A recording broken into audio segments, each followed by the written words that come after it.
2024-25 অর্থ বছরের বাজেট ঘোষণা করা হয়েছে। আমরা মনে করি যে এই বাজেট ঋণ নির্ভর বাজেট এবং এখানে জনগণের জন্য কোনো সুখবর নেই। এদেশের শ্রমজীবী মেহনতি মানুষের দুর্ভোগ আরো এক ধাপ বেড়ে যাবে এই বাজেটের মধ্য দিয়ে। আমরা দেখেছি যে যখনই বাজেট হয়, সরকারি দলের এমপি মন্ত্রী থেকে শুরু করে তাদের বিভিন্ন ধরনের নেতাকর্মীরা তারা নতুন করে লুটপাট করার একটা সুবিধা পায় তারা। আমরা মনে করি যে এই বাজেট জনগণের সম্পদ লুটপাটের আর একটা মহাপরিকল্পনা। ঘোষিত বাজেটে কর্মহীন, বেকার, মধ্যবিত্ত, নিম্ন মধ্যবিত্তের কল্যাণে কোনো বন্দোবস্ত নেই। এতে ধনী আরো ধনী হবে, শ্রেণী বৈষম্য প্রকট আকার ধারণ করবে। আমরা দেখেছি সরকার এবং সরকারের অর্থমন্ত্রী তিনি বাজেট ঘোষণার পূর্বে অনেক গালভরা বুলি আউড়িয়েছেন। বিগত বছরের যেই তাদের বাজেট ছিল সেই বাজেট তারা বাস্তবায়ন করতে পারেনি, বরঞ্চ বাংলাদেশকে ঋণের বোঝায় আটকিয়েছে। বাংলাদেশ এখন ঋণ নির্ভর এবং কর নির্ভর। এই বাজেটে জনগণের উপর কর আরোপ করা হয়েছে এবং বিদেশ থেকে আবারও ঋণ নিয়ে তারপর তাদের এই বাজেটের ঘাটতি পূরণ করার জন্য তারা পরিকল্পনা করেছে। আজকে বাংলাদেশের মানুষের যেই অবস্থা, এই অবস্থায় বাজেট ঘোষণার পূর্বে উচিত ছিল বর্তমানে এই অবৈধ সরকারের পদত্যাগ করা। কারণ এই সরকারকে জনগণ ক্ষমতায় দেখতে চায় না। তারা বিগত 17 বছরে তারা জনগণের সাথে প্রতারণা করেছে, জনগণের সাথে বিশ্বাসঘাতকতা করেছে। শেখ হাসিনা 2009 সালে যখন ক্ষমতায় আসার আগে তিনি শেরপুরের একটি জনসভায় বলেছিলেন যে আওয়ামী লীগ ক্ষমতায় গেলে 10 টাকায় চাল খাওয়ানো হবে। তিনি বলেছিলেন যে ক্ষমতায় গেলে ঘরে ঘরে চাকরি দেওয়া হবে, বিনামূল্যে সার দেওয়া হবে। সেই একই সরকার আজকে জনগণকে বলছে যে তারা দ্রব্যমূল্য নিয়ন্ত্রণ করবে। তারা বিগত 17 বছরে দ্রব্যমূল্য নিয়ন্ত্রণের কোনো নজির স্থাপন করতে পারেনি। বরঞ্চ আমরা দেখেছি বাংলাদেশের সম্পদকে কিভাবে বিদেশে পাচার করা হয়। আওয়ামী লীগের নেতা, আওয়ামী লীগের মন্ত্রী, এমপি থেকে শুরু করে তাদের সরকারি কর্মকর্তারা যেভাবে দুর্নীতিতে নিমজ্জিত হয়েছে, তাতে বাংলাদেশ অচিরেই একটা ব্যর্থ এবং একটা অকার্যকর রাষ্ট্রে পরিণত হবে। আজকে বাংলাদেশের অর্থনীতি একটা তলাবিহীন ঝুড়িতে পরিণত হয়েছে।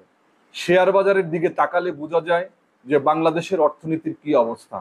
আপনারা দেখেছেন যে বাংলাদেশের শেয়ার বাজার আজকে একটা ধ্বংসস্তূপে পরিণত হয়েছে। ব্যাংকগুলো একের পর এক ব্যাংক দেউলিয়া হয়ে যাচ্ছে।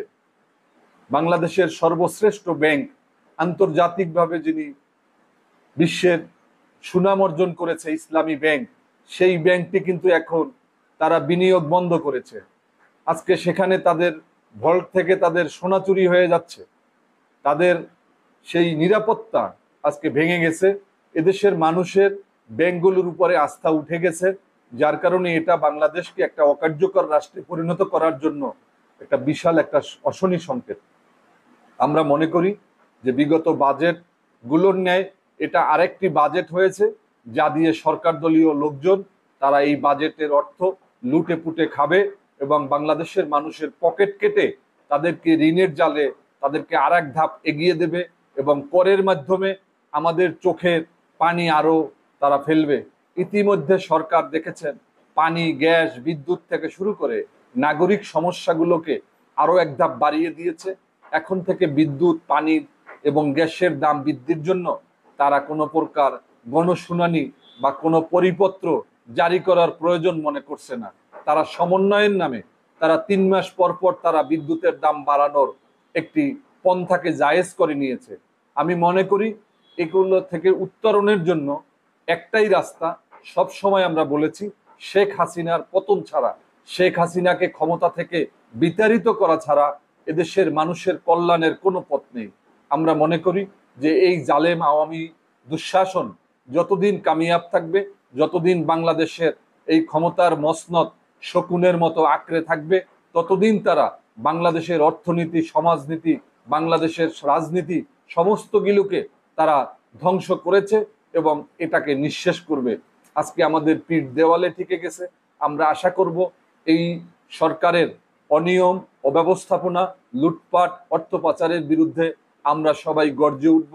এদেশের সমস্ত রাজনৈতিক দলগুলো আমরা সমস্ত বিভেদ, আমাদের সংকীর্ণতা, আমাদের অভ্যন্তরীণ সমস্যাগুলোকে পাশ কাটিয়ে এদেশের মানুষের কল্যাণের জন্য, এদেশের খেটে খাওয়া মানুষের জন্য, যারা 1971 সালে মুক্তিযুদ্ধে অংশগ্রহণ করেছিল, এই মুক্তিযুদ্ধে কিন্তু শিক্ষিত শ্রেণীর চেয়ে কৃষক, শ্রমিক, ছাত্র জনতা যারা বাংলাদেশের স্বাধীনতা সংগ্রামে ভূমিকা রেখেছে, তাদের আত্মার সেই শান্তির জন্য হলেও আমাদেরকে আরেকবার মুক্তিযুদ্ধে অংশ নিতে হবে, যার নেত্রী আমাদের দেশনেত্রী বেগম খালেদা জিয়া। আমরা শহীদ রাষ্ট্রপতি জিয়াউর রহমানের নেতৃত্বে একটি স্বাধীন বাংলাদেশ অর্জন করেছি। আমরা 1991 সালে একটি গণতান্ত্রিক বাংলাদেশ দেশনেত্রী বেগম খালেদা জিয়ার হাত ধরে তৈরি করেছি, কিন্তু যা নষ্ট করেছে এই শেখ মুজিবের উত্তরসূরি, সেই ফ্যাসিবাদীর যে কন্যা শেখ হাসিনা। আমরা আরেকবার বাংলাদেশে গণতন্ত্রে ফিরে যেতে চাই, ভোটের অধিকার প্রতিষ্ঠা করতে চাই। সেই গণতন্ত্রের আপসহীন নেত্রী দেশনেত্রী বেগম খালেদা জিয়ার যোগ্য উত্তরসূরি দেশনায়ক তারেক রহমানের নেতৃত্বে আমরা অচিরেই গণতন্ত্র পুনরুদ্ধার করব, এদেশের মানুষের গণতান্ত্রিক অধিকার ফিরিয়ে দেব, দ্রব্য মূল্যের ঊর্ধ্বগতি আমরা রোধ করব, দুর্নীতি মুক্ত একটি বাংলাদেশ আমরা উপহার দেব, আমরা আইনের শাসন ফিরিয়ে দেব, আমরা মানুষের যে হাহাকার, সেই হাহাকার থেকে একটা বাসযোগ্য বাংলাদেশ, একটা নিরাপত্তাশীল একটি বাংলাদেশ, যেখানে ক্ষুধা দারিদ্র কিছু থাকবে না, সেই বাংলাদেশ প্রতিষ্ঠার জন্য আমরা এগিয়ে যাব। আপনাদের সবাইকে ধন্যবাদ। বাংলাদেশ জিন্দাবাদ, দেশনেত্রী বেগম খালেদা জিয়া জিন্দাবাদ।